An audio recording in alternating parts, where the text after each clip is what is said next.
Okay, this video is for Liberty, one of my YouTube friends' daughters. Comfy Dad shoes. First stop here. This is called a Foothills Palo Verde.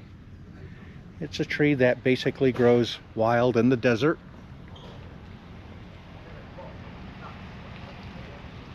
It does have thorns. I've climbed many of them when I was a child. My next stop is the barrel cactus. It has curved spines. They can hook you pretty good. They're like fish hooks. On the top of the cactus you can see like a yellow fruit. There are areas that make a jam out of that fruit. I happen to have one of these in my front yard. This is a chain fruit cholla. Its larger cousin, the teddy bear cactus cholla, is more commonly known as a jumping cactus. You don't want that one in you either. This is a mesquite, another desert dweller. That tree right there, that's a small one. Also, they're doing construction over here. They've dug up those saguaros that were over across the way and transplanted them over here temporarily so they can move them into a different spot. Actually, it looks like they're going to leave them there. I remember back in about 1964, they used to come with bulldozers and they used to bulldoze them down. I thought that was just absolutely terrible. Eventually, they'd realized they're ruining a natural beauty of the desert that doesn't grow back. Okay, this stop is a soap tree yucca. Pounding the roots of the yucca produce a soapy substance used to wash hair. Clothing fibers from the leaves are woven into baskets. And believe it or not, when I was a kid in junior high school, I used to try making quote-unquote sap soap. And this is what a yucca tree looks like.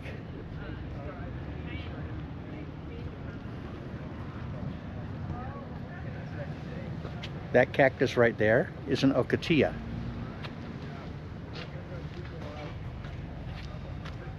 We have another saguaro.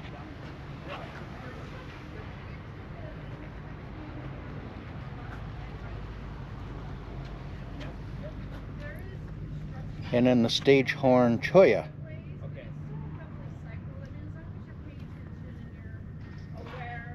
The immature flower buds, rich in calcium, can be eaten raw or roasted, or dried and stored for later use.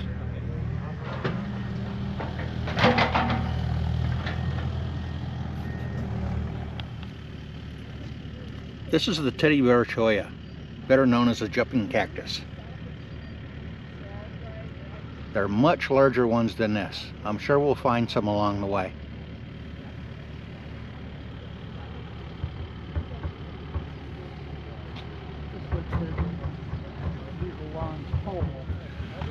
All right, here's the famous saguaro.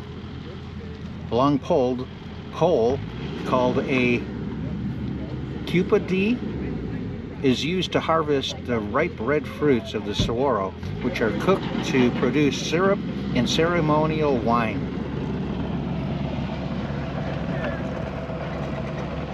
And they use the pole to harvest the fruit all the way up on the top of that cactus. There's currently none on here. About 3 months they'll start to blossom.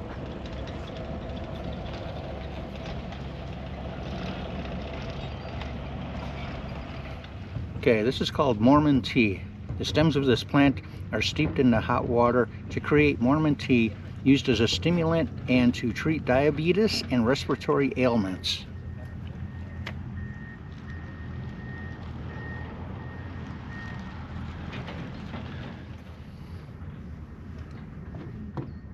The agave hearts, the cores of the flower stalks, are roasted in the pits overnight and then eaten. They also make tequila out of this down in Mexico.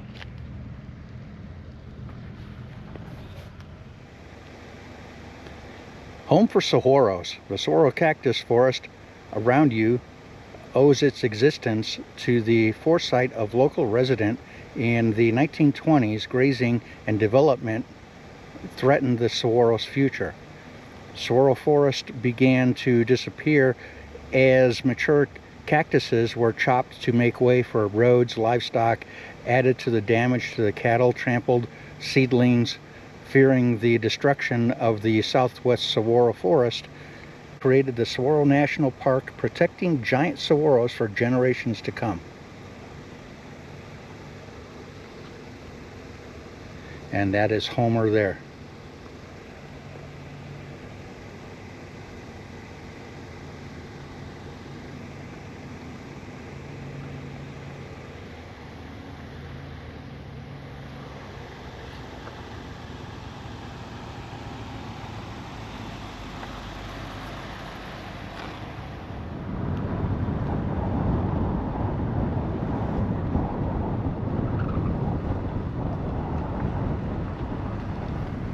This is a wash. It does fill up with water when it rains. Unfortunately, this is a one-way road, so I'm not concerned about someone coming the other way.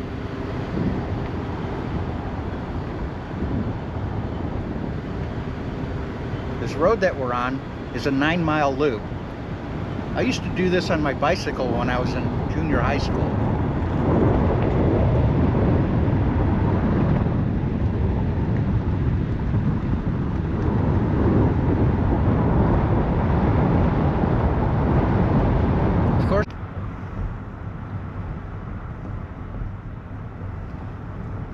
Vehicles are restricted to the roadway. That means I can't take my motorcycle down that wash.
I remember this. We'd get going as fast as we could so we could make it up this hill on our Stingrays.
Now there's one that has a lot of arms.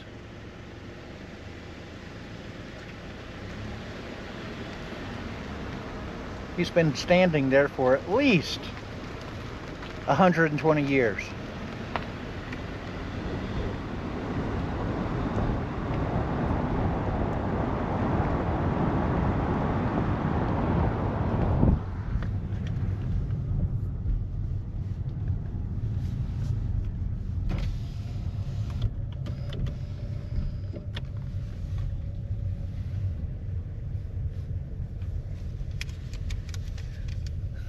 Don't touch that.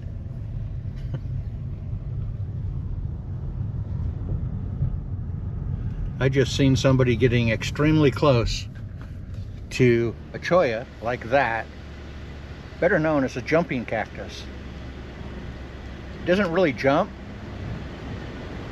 The static electricity in your body attracts the petal to you, and you pull away and it's stuck to you.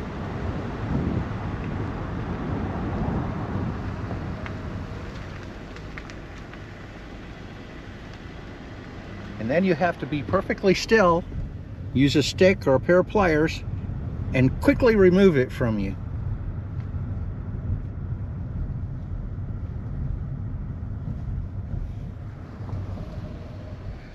Another wash. This does get full of water when it rains enough.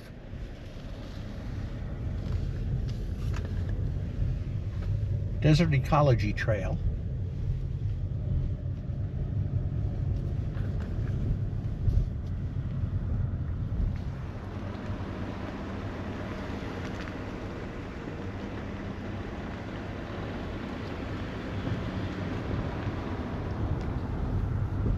We have a yearly pass. I'll have to come back in the middle of summertime when everybody's afraid to come out, because there's a lot of people here. It just kind of surprises me.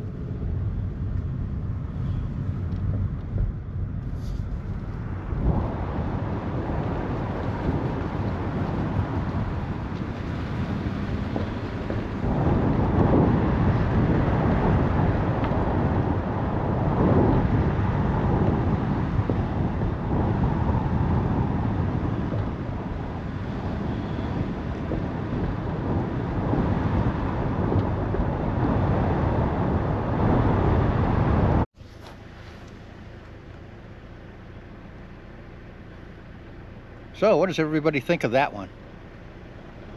That one's rather unusual.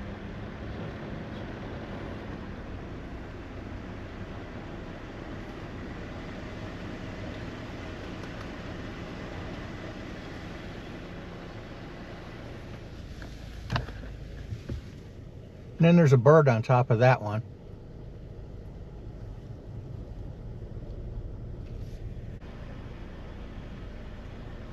That one's got a flat top.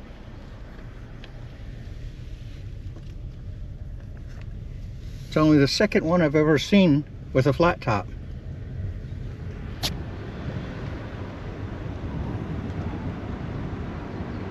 The original one that I seen that had a flat top got taken out by a bulldozer about 1969.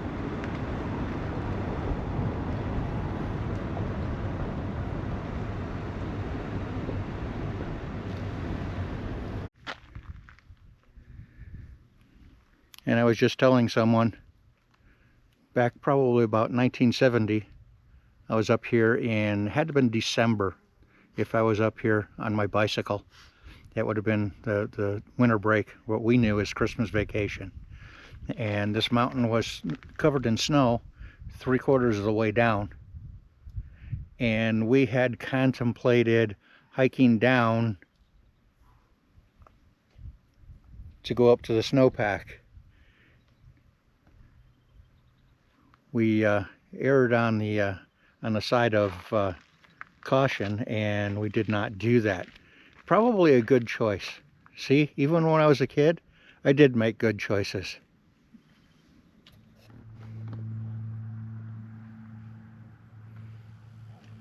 Javelina rocks. The layer cake looking rocks here are called Javelina rocks, named after its favorite inhabitant, the javelina. Other small mammals also find these rocks ideal for shelter and shade. The rocks in this area are composed of the Catalina genus, ancient granite, changed by forces deep into the earth along detachment fault. Now rise to the surface, the rocks reveal bands of minerals caused by the stretching and movement of the earth's crust. And that is a javelina. And then you can see they get the western diamondback, the rock squirrel, and the giant desert hairy scorpion. And my wife is up there already.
Goes in different directions.